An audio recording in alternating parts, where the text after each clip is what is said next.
horário do expediente e faculto a palavra. Conselheiro Fernando. Senhora Presidente, eu até peço desculpas antes de iniciar, porque eu deveria ter feito esse pronunciamento ontem com relação à minha participação no 15º Fórum Brasileiro de Contratação e Gestão Pública ocorrido em Brasília, patrocinado pela editora Fórum. Eu estive lá, como eu tinha me manifestado, na sessão de terça-feira da semana passada, e ontem, em função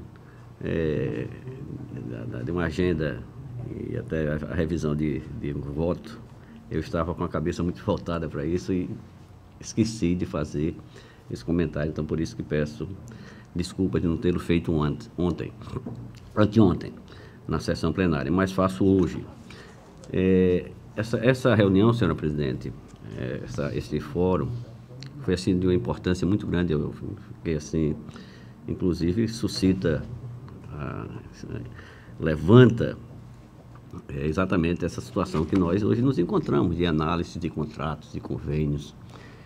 Isso, naturalmente, baseado, como todos nós precisamos fazer, na lei que rege a matéria, que é a Lei de Contratações, a 8666, que, de opinião geral, senhora Presidente, senhores conselheiros, de todos os conferencistas que lá estiveram, iniciando pelo ministro Oswaldo Brito, até o professor Jacobi, e depois, com a situação mais técnica, pela professora Fontinelli, o Frank do Brasil, a professora Tatiana Camarão, o professor Joel Menezes, enfim, entre muitos que lá estiveram.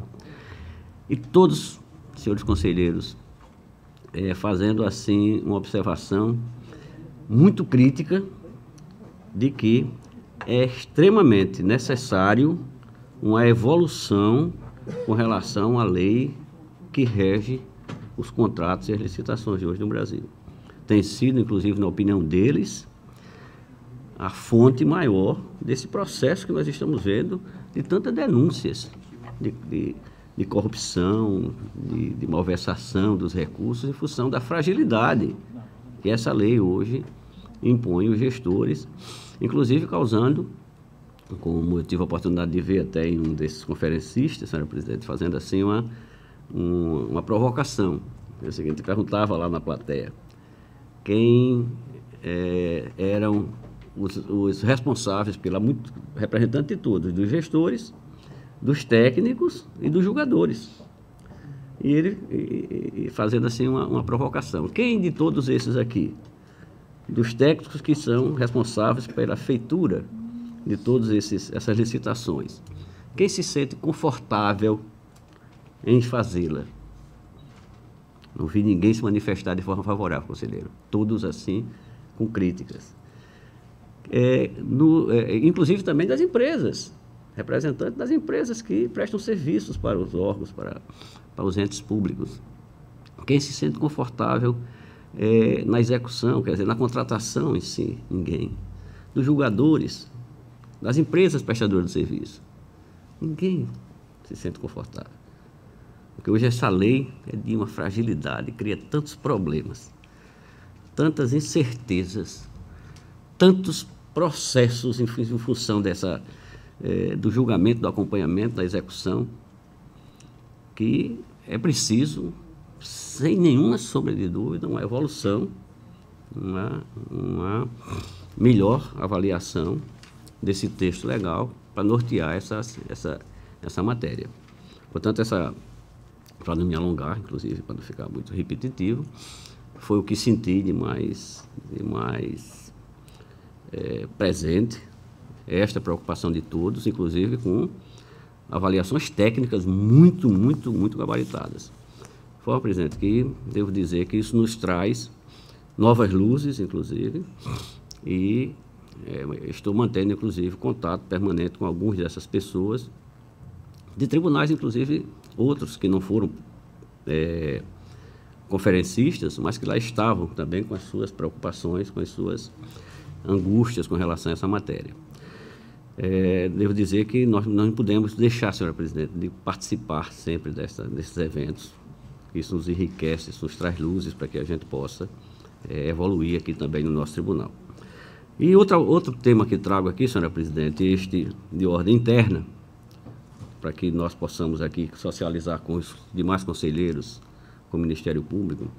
Eu tenho notado, naturalmente, isso é uma coisa que acontece, as dificuldades, inclusive, de licitação de pequenos itens, como a manutenção dos nossos gabinetes, às vezes até água, clipe, canetas, outros itens, papéis, às vezes fica faltando em função de uma licitação maior que precisa acontecer. Às vezes um equipamento, uma manutenção de um equipamento no gabinete ou no anexo, e tem uma dificuldade enorme, porque depende de uma licitação para atender o tribunal todo. Em outros tribunais, eu também procurei saber, e em outros órgãos, como no Legislativo, tem uma saída mais rápida para esse tipo de situação, que é a instituição de uma verba de gabinete que ela é indenizatória. O tribunal ou os órgãos faz o pagamento em função da utilização daquele recurso. Isso é feito amplamente. Inclusive, tem uma informação de que aqui no Tribunal de Contas já tem instituído por lei esta verba que não está ainda sendo utilizada, sendo praticado este modelo de administração. De forma que eu sugiro a Vossa Excelência que, consultando os demais pares, faça uma avaliação da possibilidade, porque eu acho que isso dá mais dinamismo na gestão dos gabinetes, até para, naturalmente, não estar toda hora dependendo de uma... Às vezes nos falta, por exemplo, itens corriqueiros, como água mineral. Nos gabinetes falta, e a gente precisa ficar dependendo de uma licitação muito maior do tribunal para atender a toda a corte. De forma que trago isso como uma provocação para que Vossa Excelência, naturalmente, consultando os demais, possa refletir sobre o tema. Muito obrigado, senhor presidente.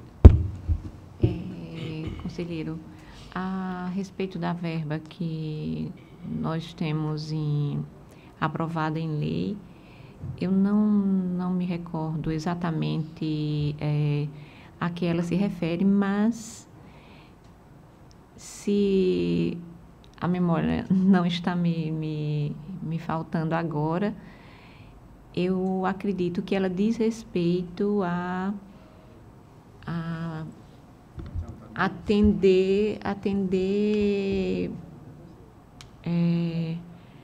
questões que estejam ligadas à capacitação, estudos e etc. Não é isso naquela lei que aprovou que nós teríamos um percentual, não é isso, conselheiro? Posso aqui cometer um ato falho, mas eu também, apesar de até conhecer um pouquinho a legislação do tribunal, eu desconheço essa previsão legal. O que eu sei é da existência da rubrica de pequenos gastos, de adiantamentos, que eu também já me manifestando a respeito. É algo que a gente deve ver com muito carinho, porque assim como nos poderes legislativos, e terça-feira eu trouxe um processo, com todo respeito, apesar de alguns colegas acharem normal, mesmo sendo ínfima a despesa, os vereadores, junto com seus assessores jurídicos, discutirem projeto de lei do município, em outros municípios, em restaurantes, quando tem um ambiente propício para isso, eu entendo, pela minha visão de interesse público, evidentemente, que isso é algo condenável. E, da mesma forma que eu, no meu razoado, disse que a Câmara Legislativa, assim como a Assembleia Legislativa, os órgãos colegiados em si, eles apresentam um único ordenador de despesa, que no caso do tribunal seria Vossa Excelência. Eu não me sentiria confortável em executar despesas não sendo ordenador. Aí até aqui, já falei isso várias vezes, talvez não aqui no pleno, mas, Excelência, eu estaria aqui confortável se este tribunal quisesse fazer um contrato de gestão com o meu gabinete, eu aceitaria. Eu aceitaria. Eu teria as ferramentas para funcionar independentemente de qualquer atraso deste Tribunal de Contas, com todos os instrumentos, inclusive de pressão, para que ele funcionasse corretamente. É como eu me manifesto, meu presidente. Senhor presidente, só para completar também, na verdade, eu não vou entrar numa polêmica da utilização indevida da verba de gabinete, vamos chamá-la assim, da gestão financeira, de ser unidade financeira, utilizando a linguagem do conselheiro. Se nós passaríamos assim, uma unidade financeira, digamos assim, uma gestão financeira. Uma unidade orçamentária. Uma unidade orçamentária financeira. Então, veja bem, a má utilização é sujeita às penalidades. Ponto. A má utilização é sujeita às penalidades. Se utilizar mal, fora dos padrões, mas essas verbas têm um regramento próprio, tem suas limitações, tem previsão legal de como se utilizar, de que forma, que direção, em qual, enfim, tem a sua regra. E lembrar também que, se Vossa Excelência fizer uma pesquisa, inúmeros tribunais de contas já adotam esse instrumento. Apenas para que, digamos assim, que Vossa Excelência, naturalmente, pela cautela que tem, vai conversar com seus pares, com os demais presidentes, para saber como se utiliza. Mas isso, a informação que outros têm, eu tenho a informação, a não ser que esteja me informando errado, mas creio que não. Então, outros tribunais já têm, nós podemos apenas, se for o caso, se for interesse da gestão, consultar a melhor forma de fazer, e se houver também a conveniência, porque Vossa Excelência pode entender de que fazer digamos assim, a gestão de tudo as demandas dos gabinetes, como foi feito até hoje, é mais confortável para o tribunal, faça-se, não tem nenhuma dificuldade. Eu estou apenas sugerindo uma forma de sermos mais práticos e ágeis. Se essa for também o entendimento de todos, que se faça. Se não, se nós encontrarmos bastante dificuldade do ponto contábil e legal, não se faz. Que a nossa, existe realmente uma lei, ela não prosperou porque, na verdade, a gente nunca fez o que é que ela iria alcançar? Qual seria o tipo de despesa que poderia ter cada gabinete de conselheiro? Essa regulamentação, ela não chegou a acontecer. A lei existe, mas a regulamentação ela não chegou a acontecer, que era para ver com tais despesas. Isso, por exemplo, compra de um computador, ou o que ele está falando, ou seja, esta regulamentação do que pode ser gasto é o que a gente não avançou exatamente por isso, para que a gente ficasse efetivamente dentro da legalidade. A lei existe essa previsão legal e ela não prosperou exatamente por isso, porque a gente era uma verba indenizatória e teria que sair efetivamente com o que poderia ser gasto. E o que poderia ser gasto não ficou definido até hoje, é por isso que ela não prosperou. Senhor presidente, o senhor Fernando falou da existência da lei, o senhor Otávio também falou da existência da lei. Qual é o número desse normativo? Até para que eu vá atrás realmente, até seguindo o conselho de um outro colega, estude mais, inclusive. Eu posso até verificar, e eu acho que todos têm. É que eu não tenho um número agora, mas ela tem previsão legal. Tá, porque a que me vem assim em mente, Excelência, que eu sei que tem previsão, inclusive nos nossos normativos, é a questão dos adiantamentos. se não me falha a memória, se eu estou aqui cometendo um ato, mas na legislação estadual tem a previsão de adiantamentos, são aqueles pequenos gastos com aquele limite da regra da lei licitatória, Mas se tiver, aqui, na minha concepção, se tiver esse tipo de, a palavra for adiantamento e resolver e dar velocidade, também o nome, se é adiantamento ou se é verba de gabinete, eu acho que não influencia muito. O problema é ter uma solução se ela realmente for efetiva.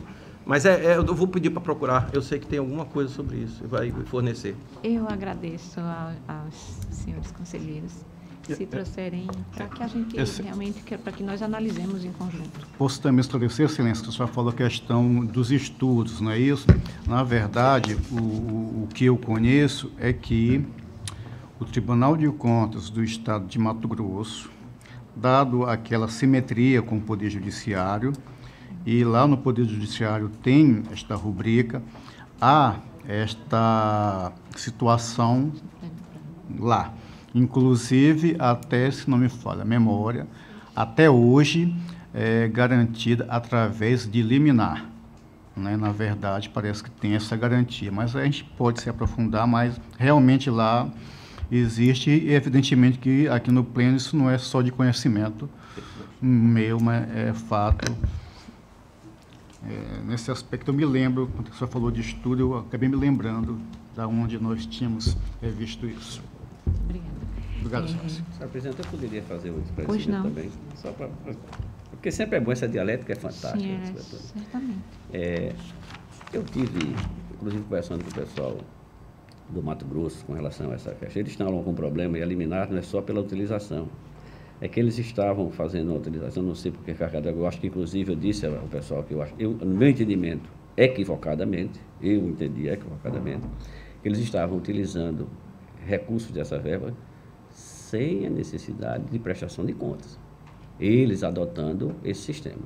E eu disse aí, no meu entendimento, isso era um equívoco, isso era um erro. Sem prestar conta de recurso público. Esse é o problema. Esse é o problema que eles estavam lá. Sem prestação de contas, achando que era uma verba indenizatória, enfim. Entendimento, inclusive, eles estão com um problema jurídico, judicial forte com relação a isso. Eu, no meu entendimento, num bate-papo mais informal, diz, olha, eu entendo que isso é um equívoco, claro. Qualquer recurso precisa ser prestado, qualquer recurso de qualquer natureza precisa ser prestado conta. Então, a prestação de contas, eu entendo que indiscutível se você utilizar qualquer centavo do recurso público, é natural e necessário que se preste conta sobre ele.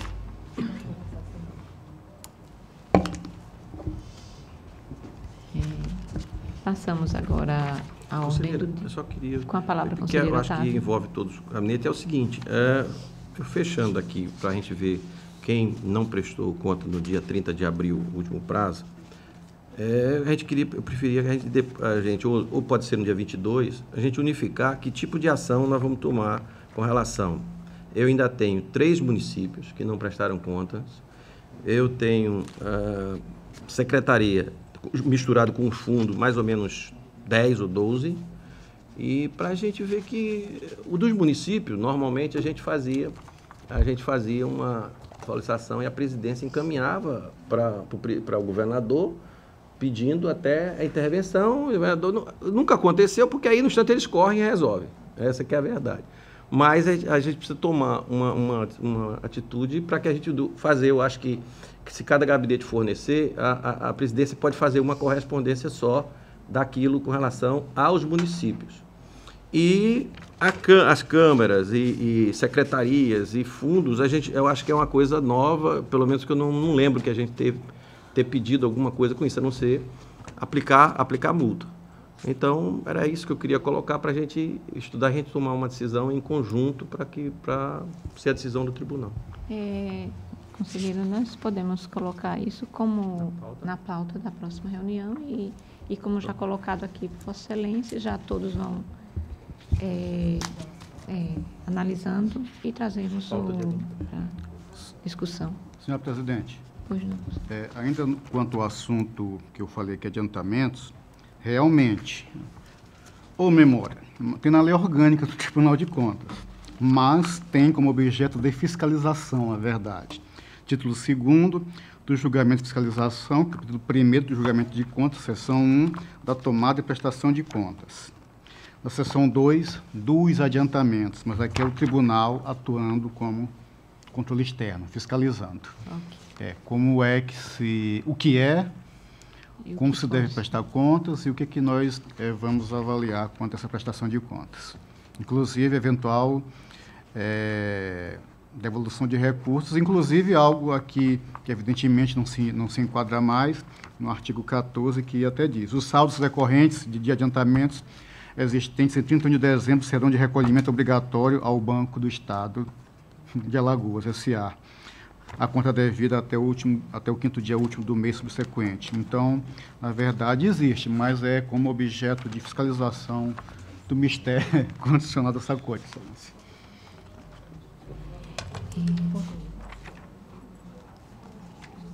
Então, passamos à ordem do dia. Conselheiro Otávio.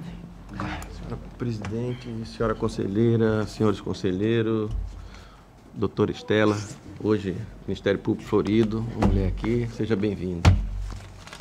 Tem em mãos vários processos referentes à aplicação de multas. Processo TC 12.136/2015, do Fundo Municipal de Educação de Matriz de Camaragibe, responsável a senhora Tereza Cristina da Silva Nascimento, o não envio da segunda remessa do SICAP, não apresentando defesa. Processo TC 14.350/2015, Fundo Municipal de Saúde de Jundiá, senhor Rodrigo Buarque e Ferreira de Lima, não envio da quarta remessa do SICAP, não apresentando defesa. Processo TC 5947/2015, senhora Alba Jane de Barros Pimentel, não encaminhamento da sexta remessa do SICAP, não apresentando defesa. Processo TC 541/2017, senhor Marcos Paulo do Nascimento, do município, prefeito do município de Matriz do Camaragibe, não envio da segunda remessa do SICAP, não apresentou defesa. Processo TC 6338/2015, Instituto de Previdência e Aposentadoria de Pensão de Servidores de Craíba, senhor José Adelso Gama da Silva, não apresentou defesa. Processo TC 12301/2012, município de Jequié da Praia, gestor senhor Marcelo Beltrão Siqueira, pelo não envio no prazo regulamentado da cópia do processo administrativo referente ao segundo termo aditivo do contrato com a empresa NMK, Comércio de Máquinas e Equipamento Limitada, não apresentou defesa. Processo 542/2017. Município de Freixeira, senhora Silvana Maria Cavalcante Costa Pinto, não encaminhamento da segunda remessa do SICAP, não apresentou defesa. 537/2017. Município de Porto de Pedra, senhora Joselita Camila Bianô Farias Conceição, não encaminhou a segunda remessa do SICAP, não apresentou defesa. Processo TC 900/2017.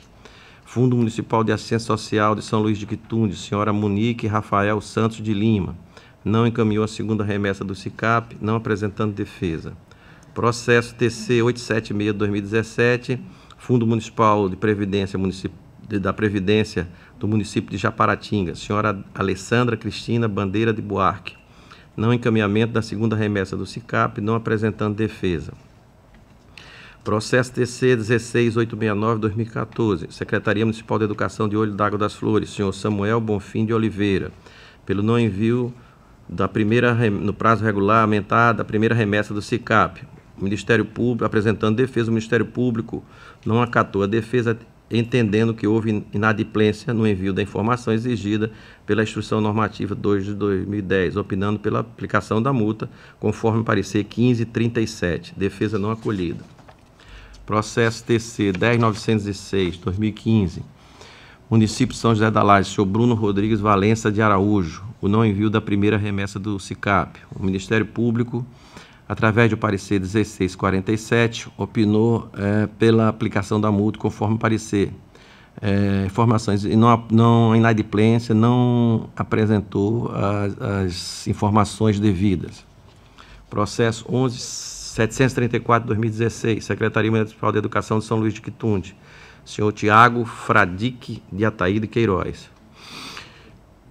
pelo não envio do prazo regulamentado da prestação de conta anual do Fundo Municipal de Educação, referente ao exercício 2015. O Ministério Público de Contas não acatou a defesa, entendendo que houve inadimplência no envio das informações exigidas pela Instrução 2 de 2003, opinando pela aplicação da multa, conforme parecer 1637 de 2017. Processo 540 de 2017, município Novo Lino, Aldemir Rufino da Silva, pelo não encaminhamento da remessa do SICAP. Não apresentou defesa. Processo TC 835 de 2017, Fundo Municipal da Saúde de São Luís de Quitunde, senhora Silvia Rejane de Souza, não encaminhou a 4ª remessa do SICAP, não apresentando defesa. Processo TC 898 de 2017, Fundo Municipal de São Luís de Quitunde, também senhora Silvana Rejane de Souza, não encaminhou também a 2ª remessa do SICAP, não apresentando defesa. Processo 850 de 2017, Fundo Municipal de Assistência Social de Matriz de Camaragibe, senhora Mércia Valquíria da Silva, pelo não envio da 4ª remessa do SICAP, não apresentando defesa. Processo TC 821 de 2017, Fundo Municipal de Assistência Social de Flecheira, senhora Maria Isabel Costa Souza, pelo não encaminhamento da 4ª remessa do SICAP, não apresentando defesa. Processo TC 879 de 2017, do Fundo Municipal de Assistência Social de Flecheira, não encaminhou também a 2ª remessa do SICAP, senhora Maria Isabel Costa Souza. Todos os processos aqui relatados estão contidos no item A, pela aplicação da multa equivalente a 100 UPFAUs, B, da ciência aos gestores acima mencionados das presentes deliberações para que recolha, no prazo acima fixado de 15 dias, a contar do trânsito julgado do presente acordo. C, pela remessa dos autos à direção do FUNCONTRAS para ciência e cumprimento destas deliberações. E D, alertar os gestores que não pagamento da multa ou aplicado no prazo fixado implicará em comunicação à Procuradoria-Geral do Estado para ajuizamento das competentes ações de execuções dos títulos extrajudiciais. Com a palavra o Ministério Público. Bem, em relação aos processos 16.869/2014, 10.906/2015 e 11.734/2016, eu ratifico os pareceres que existem nos autos pela aplicação da multa, uma vez que as defesas apresentadas não foram capazes de afastar a ocorrência do fato gerador da sanção. Em relação aos demais, eles não passaram pelo MPC, porque não houve defesa dos gestores, e nesses casos, por depender a aplicação da multa da verificação objetiva da ocorrência do fato gerador com descumprimento do prazo, não há necessidade da manifestação escrita do Ministério Público e nós nos manifestamos nessa ocasião pela aplicação das multas. Em discussão. Em votação. Conselheira Maria Cleide. Acompanho o relator, senhora presidente. Conselheiro Anselmo. Acompanho o relator, excelência. Conselheiro Fernando. O relator, senhora presidente. Aprovados.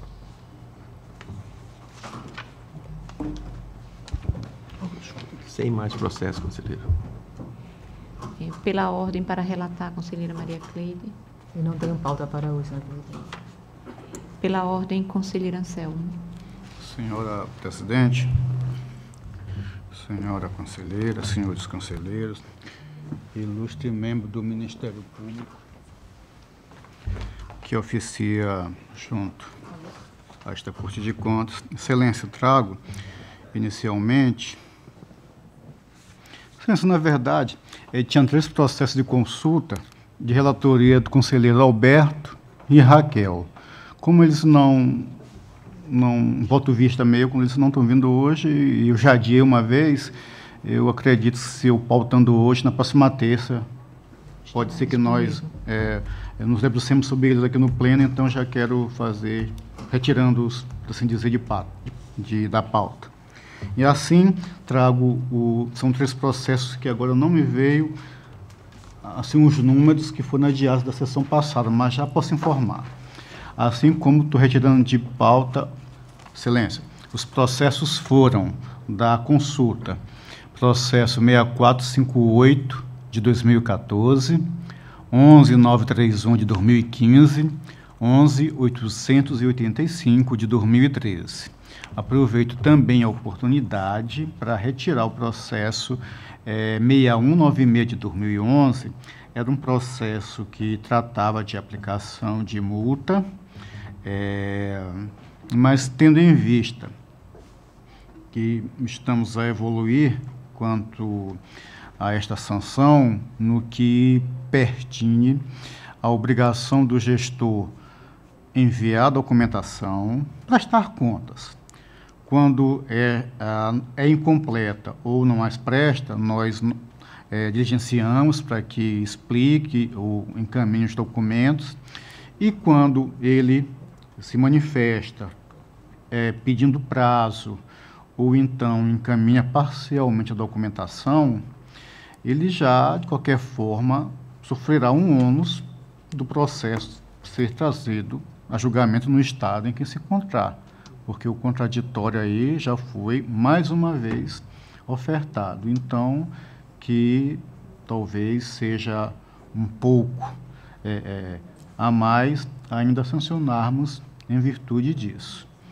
Evidentemente que quando ele permanece inerte, não se manifesta, nós não sabemos, então a gente, em regra, aplica aquela multa de 50 PIFAL e dá mais 5 dias para que ele remita a documentação.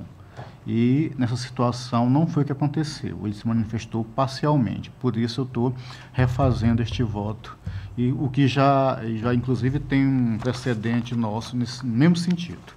É a justificativa por que eu estou retirando de pauta este processo. E assim, estou trazendo o voto vista no processo 3.695 de 2006,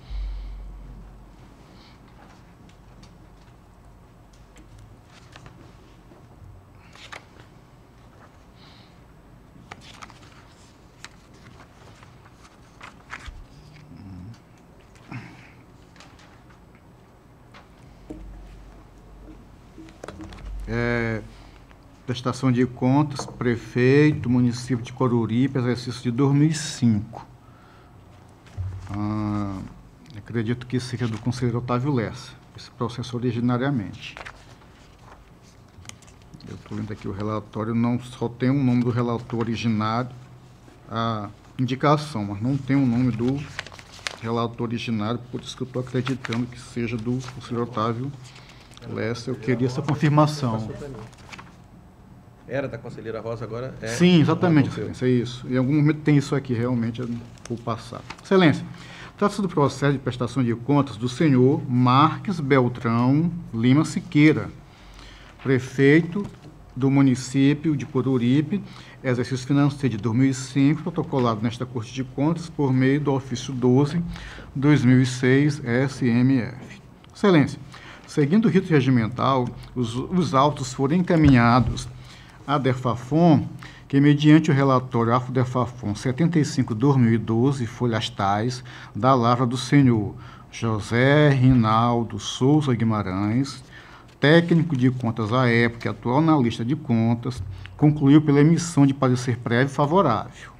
Excelência, situação inusitada, verificada no relatório, foi o seu responsável técnico, este mesmo senhor, à época da aposição de sua assinatura no instrumento, 5 de novembro de 2012, ser o diretor de outra diretoria, que é a Diretoria de Fiscalização de Recursos, Diretoria de Fiscalização Estadual, DEFAFOI, conforme nomeação no Diário Oficial do Estado, de 9 de novembro de 2011, exoneração em 31 de dezembro de 2012. Diretoria esta que não apresenta nenhuma relação com a DEFAFON, que é a diretoria que cuida especificamente da administração pública municipal. Salta aos olhos ainda mais a estranheza da situação, excelências, é ocupante de cargo comissionado de certa diretoria, ainda que servidor efetivo do tribunal, de competência totalmente diversa, vir a assinar relatório de competência exclusiva de outra diretoria, como se a seu quadro pertencesse, como se estivesse lá lotado. Situação que a gente tem que ver com carinho e coibir esse tipo de prática, a não ser que haja uma justificativa para tal. Pois não, excelência. Pelas datas, tanto tempo, mas eu não consigo dizer com certeza.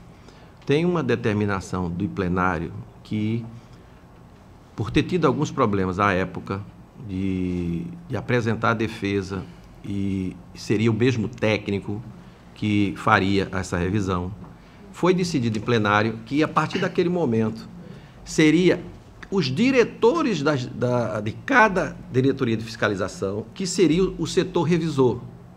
Eu não sei se esse é o caso, mas os diretores seria a comissão revisora, todos os 3 diretores, DEFAFON, DEFAVOR e DEFASER.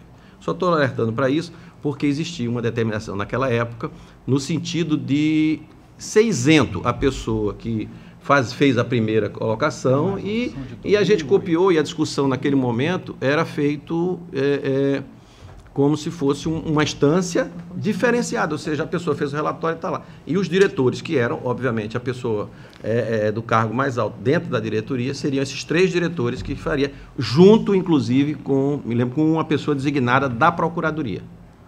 É só isso que eu quero colocar, não sei se é esse. Pelas datas eu não sei dizer. Não, posso esclarecer devidamente, Excelência. Não é o caso, aqui é o caso de um técnico. É como se, por exemplo, hoje... como é que eu não tenho uma pessoa assim que eu estou me lembrando que seja funcionário que esteja ocupando um cargo comissionado de diretoria assim na cabeça? É como se, na verdade, a diretoria competente para trabalhar nos autos seria a DEFAFON. Então, mesmo que o diretor atuasse como revisor, pelo menos eu até entendo que isso seja natural, seria o diretor da própria diretoria, mas jamais um diretor de outra área vir a assinar um relatório como se técnico fosse. Aí eu acho que a coisa ela fica estranha. Quanto à questão, Excelência, da decisão plenária, na verdade, o que existe é uma resolução de 2008 que cria a comissão revisora, mais especificamente com relação à inspeção em loco. Quando é citado o gestor, e o gestor vem aos autos se defender. Aí, aquela equipe inicial que fez a auditoria emitiu seu relatório. Que encontrou alguma coisa que mereça trazer aos autos o gestor jurisdicionado. Ele é chamado, quando se defende os documentos, isto agora não mais fica com esta comissão inicial, mas passa para uma comissão revisora. Aí essa comissão, ela atua como nós, colegiadamente. São 4 diretores. Não é o caso, mesmo porque aqui é a prestação de contas de governo, não é inspeção em loco. Mas existe essa, e é a resolução 3 de 2008, institui normas para elaboração e conclusão dos relatórios de auditorias técnicas. Aí são 3 artigos, é pequeno, os diretores de fiscalização deverão subscrever todos os relatórios de auditorias elaborados pela técnica. Os efeitos relatórios deverão constar os nomes e assinaturas dos diretores da respectiva área, dos técnicos, procuradores e engenheiros. Não me parece ser essa, não. Porque fica muito claro que na ementa deve ter, isso aqui é de elaboração. A ementa se não me falha a memória, é criação da comissão revisora. E acredito que seja de 2008, mas não é essa. Mas vou trazer a informação correta, senhores, já. Então, Excelência, este fato aqui, inclusive, no final, eu até peço que este fato vá à Corregedoria para que encaminhe. Havendo justificativa plausível, acredito que não vai ter problema maior. Excelências, a Procuradoria Jurídica manifesta-se nos autos às folhas tais, afirmando que, apesar da situação narrada no item 10.1 deste nosso relatório, que considera insatisfatória a execução orçamentária por não cumprir as metas previstas, submete ao relator para, em suas palavras, adotar as providências cabíveis antes do veredito que lhe compete, ou entendendo que a instituição se encontra escorreita tomar a decisão, ou seja, também inclusive a manifestação. Excelência, desculpem, mas que o fato existe. Resolução normativa número 1, só que é de 2007, errei por um ano só. Institui a comissão revisora da análise técnica dos trabalhos desenvolvidos pela equipe técnica jurídica que efetua as inspeções em loco nos órgãos da administração pública estadual e municipal. É este o normativo que trata do que aqui eu comentei. Após o pedido de vista na sessão plenária do dia 16 de maio de 2017, os autos foram submetidos à nova análise, ao aporte ao gabinete do relator, no qual foi constatada a utilidade de elucidarmos alguns pontos. Aqui eu trago o voto do relator originado, conselheiro Otávio Lessa, que se manifestou, permita-me ler, até para trazer a questão, a bala aqui, duas informações, tanto a que eu venho trazer como a que trouxe o relator. Que a DEFAFON emitiu o relatório AFO-DEFAFON 75/2012, pronunciando-se pela regularidade em seu aspecto técnico contábil, que os anexos exigidos pela Lei Federal 4320 de 64 foram devidamente remetidos a esta Corte de Contas, não apresentando quaisquer irregularidades que merecessem maiores comentários. Que a Lei Municipal 983 de 2004 estimou a receita e fixou a despesa no valor de 56.300.000, que foram abertos créditos adicionais dos tipos suplementares e especiais no valor de 19.035.000, respectivamente, devidamente autorizados e utilizando como cobertura de recursos a anulação de dotação, cerca de 18 milhões, e o excesso de arrecadação em valores de quase 854.000. Que os balanços e as demonstrações das variações patrimoniais foram produzidas de forma harmoniosa com a legislação vigente, conforme a análise dos documentos que acompanham a prestação de contas, que os saldos apresentados em caixa e bancos foram devidamente comprovados pelos status bancários e pelo termo de conferência de caixa, que os limites para o gastos com pessoal do Executivo, 54%, do Legislativo, 6%, foram cumpridos na medida de 30,25% e 1,21%, respectivamente. Que a aplicação mínima de 60% em despesas com remuneração dos funcionários do magistério foi cumprida em 65,68%, 3,68% a mais do que o necessário, segundo o voto do relator originário. Assim como a previsão constitucional de 15% para os gastos de saúde e de 25% para a educação, atingidos os montantes. Saúde, 19,76% e educação, 29,87%. Considerando as peças contábeis e os laudos técnicos e, em aspas, o cumprimento constitucional e legal, o excelentíssimo conselheiro relator entende que a prestação de contas do município de Coruripe, 2005, gestão do senhor Marques Beltrão Lima Siqueira, reúne condições de aprovação por parte da Egrégia Câmara Municipal, fecham-se as aspas, ressalta-se que a não realização de auditoria, ou seja, inspeção em loco, no período analisado. Excelências, da minha análise, vou falar aqui dos pontos apenas controvertidos para não ficar mais enfadonha a leitura. Excelência, verificamos aqui no meu item 7 que o PPA para os anos de 2005, assim como a LDO para o ano, o PPA de 2002 a 2005 e a LDO para esse de 2005 não foram encaminhados, que apesar de pesquisa no SIM, a essa comprovação não há nenhuma notícia a respeito desse encaminhamento, da existência dessas leis no tribunal. O fato, evidentemente, todos sabem que já descumpre a resolução normativa número 2 de 2003, sujeitando o gestor às sanções próprias. No artigo 6º da lei orçamentária que foi enviada, há uma autorização para remanejar de uma função programática para outra, com o objetivo de atender as seguintes situações: atender insuficiências de dotações do grupo de pessoal e encargos sociais, atender o pagamento de despesas correntes de precatórias judiciais, amortizações e juros da dívida, atender insuficiência de outras despesas de custeio de capital consignadas em programas de trabalho, de saúde, assistência, previdência e manutenção do ensino. E complementa em seu parágrafo único, os remanejamentos poderão ser autorizados por decreto do Poder Executivo Municipal. Excelências, é evidente que constar esta autorização na lei é prática que descumpre de forma a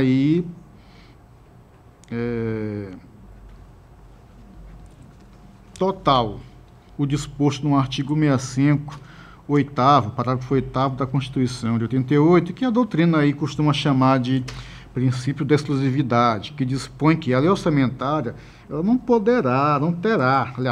conterá dispositivos estranhos à previsão da receita e fixação de despesa, com exceção únicas de autorização para abertura de créditos suplementares, apenas créditos suplementares, e contratação de operações de crédito.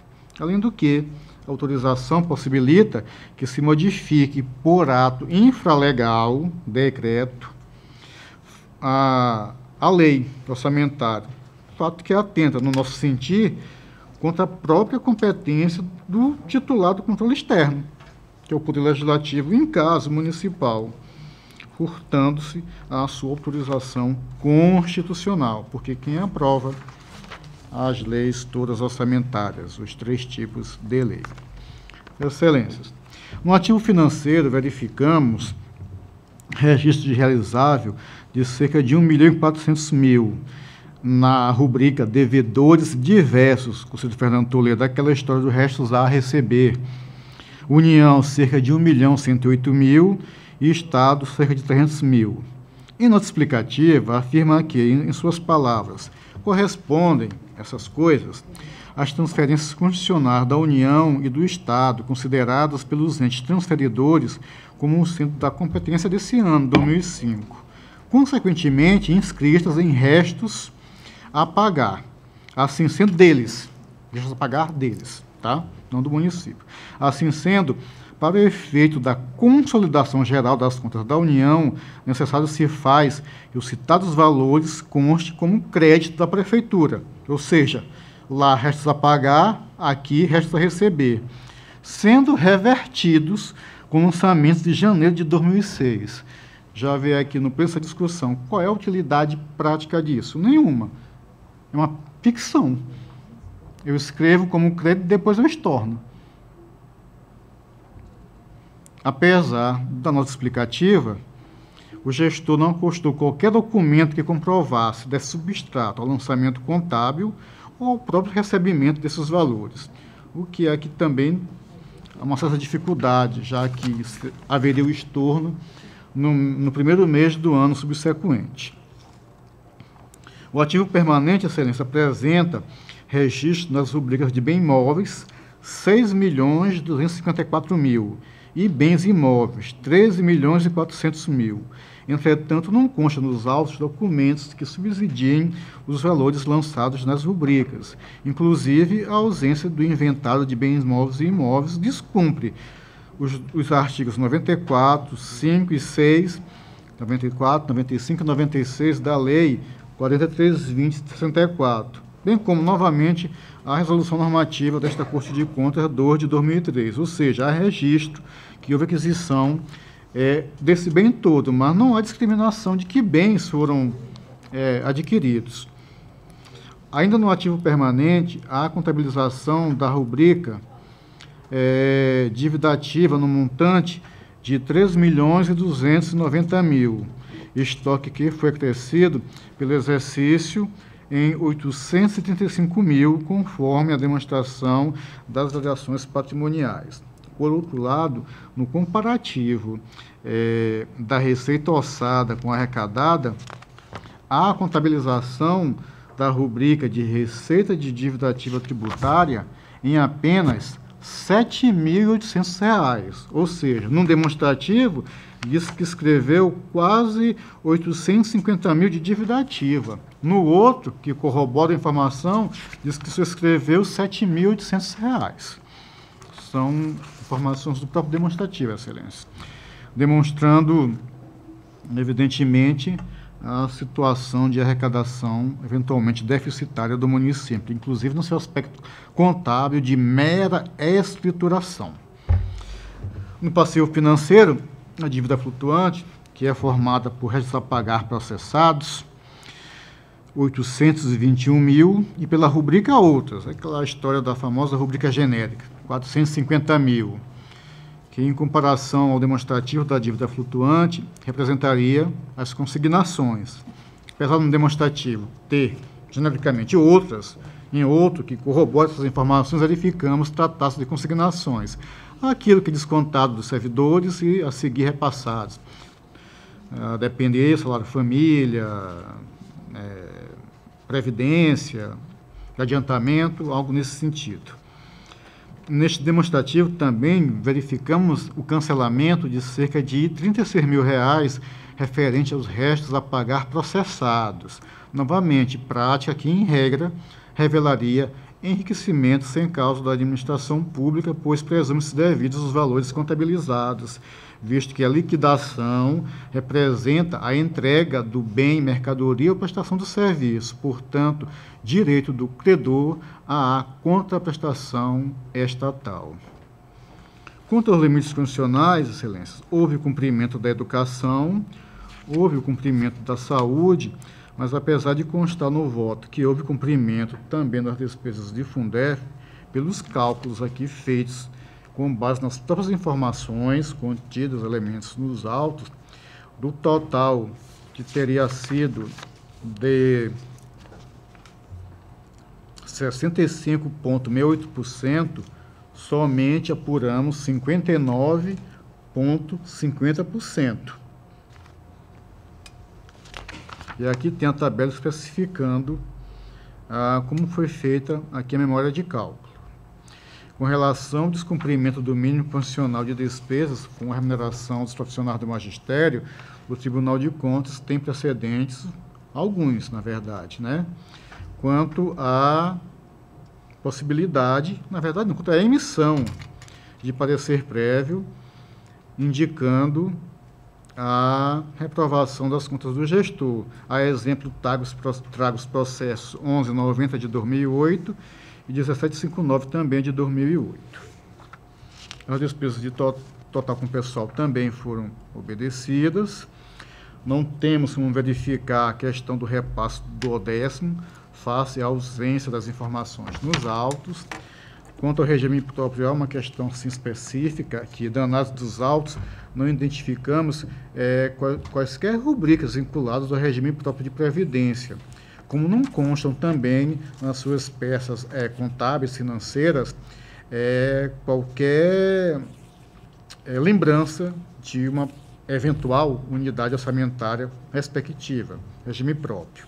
Agora, em consulta ao sítio do Ministério da Previdência, vai aqui o endereço, constatamos a existência de regime próprio na municipalidade, em situação cadastral ativa, e inclusive com emissão de certificado de regularidade previdenciária, desde março de 2002, ou seja, demonstrando a criação do regime próprio há mais de 15 anos e com relação ao ano desta prestação de contas há pelo menos 3 anos.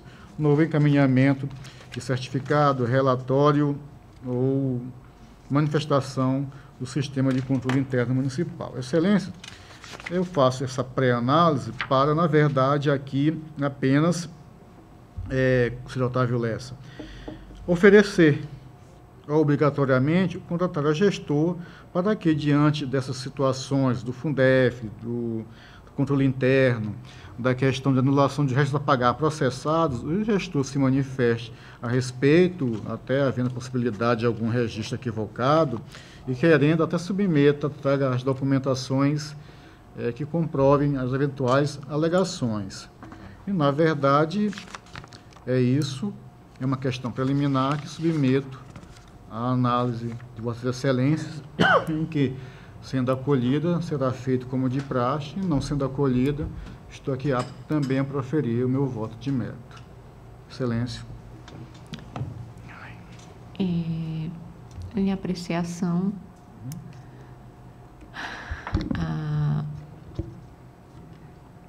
Questão preliminar. Sim, a questão preliminar levantada, trazida pelo conselheiro Anselmo, com relação a diligenciar o processo. Conselheira, eu não tenho óbice nenhum de fazer diligência, não.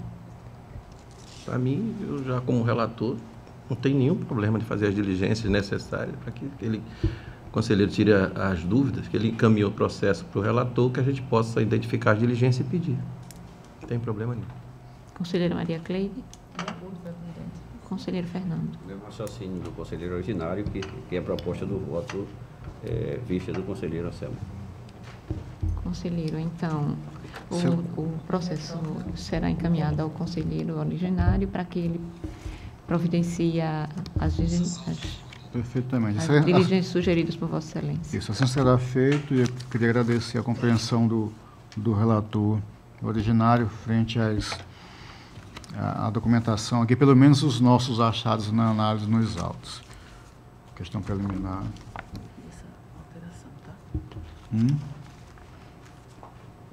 Tá, mas isso aqui é só de ação. Tá. 3569. Excelência, tem um outro processo. Trata do processo. Pois não, Excelência? Com relação a mim, algum processo, mais algum processo que precisa estar presente? Não, Não, Excelência, eu tenho só um processo de prestação de contas que está já para julgamento. Não, mas não tem o quórum aí. Quebrangulo, 2008, 6. Eu ia pedir